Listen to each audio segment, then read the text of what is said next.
More contemporary to our time, the historical novel is universal and particular in asking us to pause, to imagine that which we can never begin to comprehend, even on a superficial level in the historical text. In the history text, we are given an analysis of political conflicts, of the implications of decisions that were made by men of power and authority. We are given maps and names of strategic locations, dates we're told to remember and honor, numbers of those who fell and those who survived against all odds. We are told through history to remember. Yet, this is a larger history. Where are the voices? Who speaks for the individuals? The historian works with documentation, with records. He cannot speak for those he's writing about without tapes, films, letters, reports, diaries, and so forth. For years, I have taught Tim O'Brien's The Things They Carry, a novel written in the style of a memoir, an historical novel, and it remains, for many of my students, one of the most heart-wrenching novels that they have read in their early college years. O'Brien was drafted to the Vietnam War at a time when he was getting ready to attend graduate school. All his dreams interrupted by a draft notice. He opens his novel with an account of First Lieutenant Jimmy Cross, who is 24 years old and has been put in charge of the lives of men barely out of their teens. This lieutenant, his only comfort at war was a letter from a young woman that he loved but did not love him back. This letter, carefully folded, carefully placed in a plastic bag.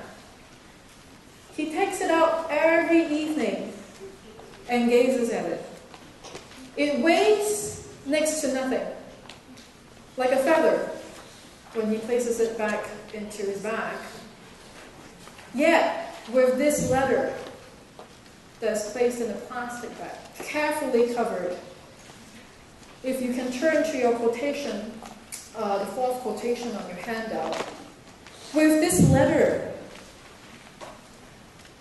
the things they carry were largely determined by necessity.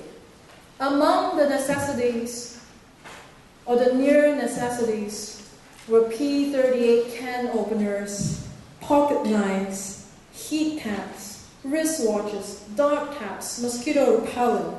Together, these things weighed between 12 and 18 pounds, depending upon a man's habits or rate of metabolism. As a first lieutenant and platoon leader, Jimmy Cross carried a compass, maps, code books, binoculars, and a .45 caliber pistol that weighed 2.9 pounds, fully loaded. He carried a strobe light and the responsibility of the lives of his men. As an RTO, Mr. Sanders carried the PLC-25 radio, a killer 26 pounds with its battery. There is here the tangible weight of the equipment and the intangible weight of responsibility and the intangible weight of yearning. These items run on for a whole chapter, juxtaposed alongside the much lighter daydreams of the men. These were the things they carried. As a reader, you can feel the weight and the despair because the author has written the narrative to invoke that feeling. Caught in a moral dilemma and the fear of shame for thinking about dodging the draft, the young O'Brien runs away from home and ends up in a lodge where he is on a river just 20 yards from Canada. If I could turn your attention to the fifth quotation on your handout, this is the description of him sitting in the boat 20 yards from Canada. A barrier between life, choosing life, and what he has known and what he has been brought up with, and potentially death. You can see from the account that it really is quite a painful one. The shoreline was dense with brush and timber. I could see tiny red berries on the bushes. I could see a squirrel up in one of the birch trees, a big crow looking at me from a boulder along the river. That close, 20 yards. And I could see the delicate lattice work of the leaves, the texture of the soil, the brown needles beneath the pines, the configurations of geology and human history. 20 years. I'm sorry, that should be 20 yards. 20 yards. I could have done it. I could have jumped and started swimming for my life.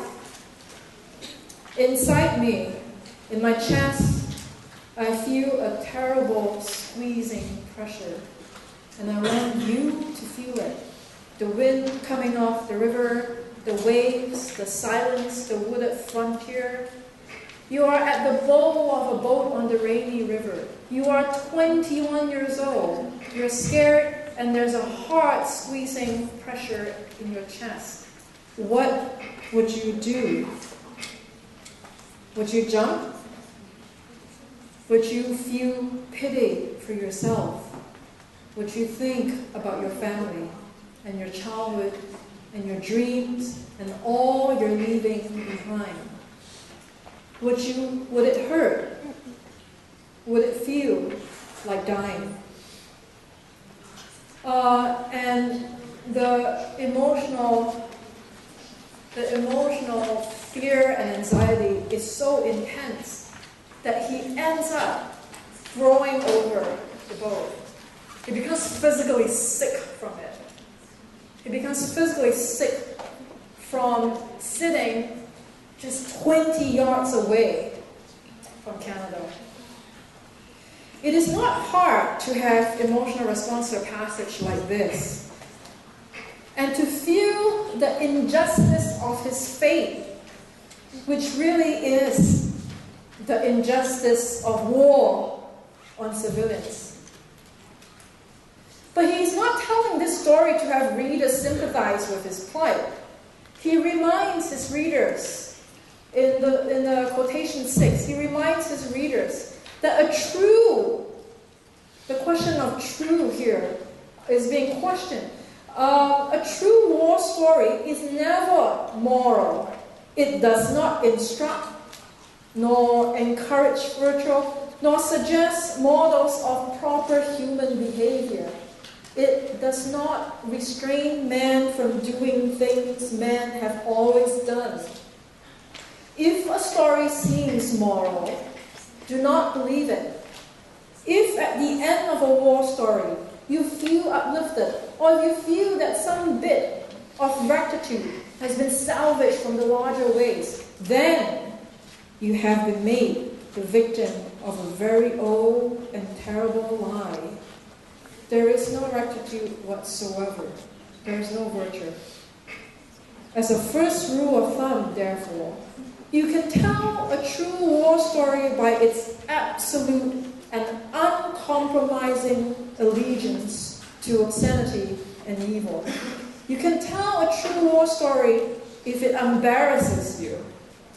If you don't care for obscenity, if you don't care for truth, watch how you vote. Literary narratives tell truths in ways that historical narratives can't. A historical narrative is universal, at least most of the time. A literary narrative is never linear, and it leaves the puzzle in the reader's hands. It is a collaboration between novelist and reader, and the imagined is made real in the emotions and thoughts that it evokes. More often than not, it conveys what mere words cannot convey. We speak of political, social, and personal concerns, but these are often more intimate than what our newspapers or Wikipedia entries or history textbooks can express. In a more local setting, for instance, we're witnessing the exponential growth of an aging population here in Singapore. A population that is increasingly excluded. We have worked constantly at trying to include our elderly in a pace of life that they may never feel comfortable with.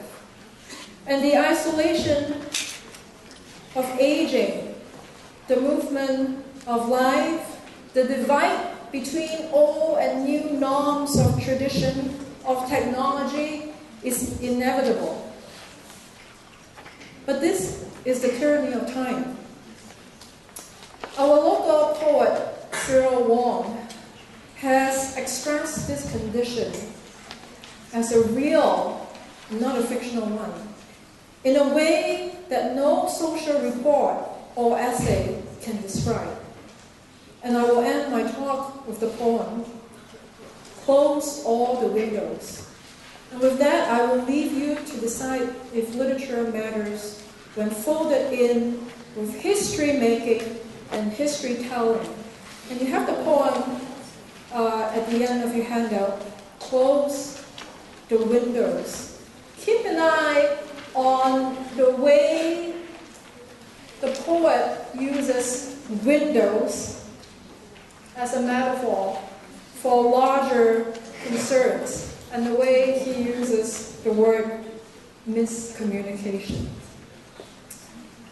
After discovering the internet, my mother has trouble finding a connection and calls me up for help while I'm at work.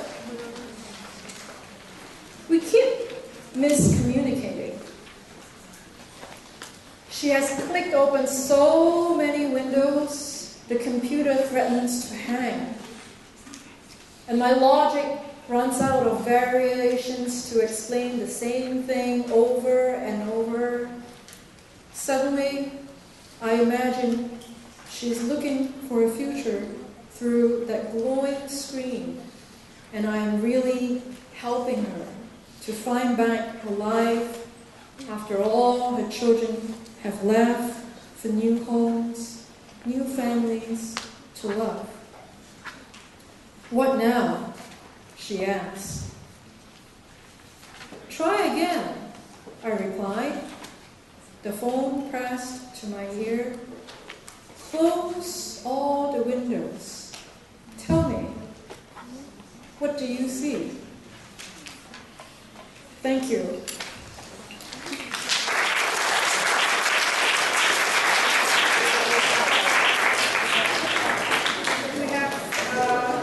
We have a few minutes for questions. Do we? Okay, so does anybody have any questions for Professor Wong? All the paper. All the paper. You are welcome to ask questions regarding possibly pursuing a career in the humanities. It doesn't have to be on the paper, right? I will try to answer the questions to the best of my ability. Questions?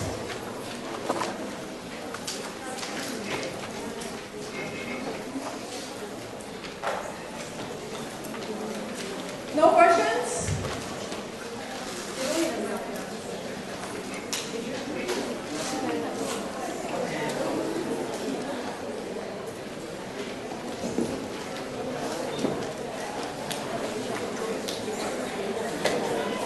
Okay, am I seeing any hands up there? No? People are just yawning? Okay, if you prefer to come up and speak with me, you're welcome to do so. If not, thank you for coming to the talk, and I wish you the best in your studies. All right? Thank you, Professor Wong.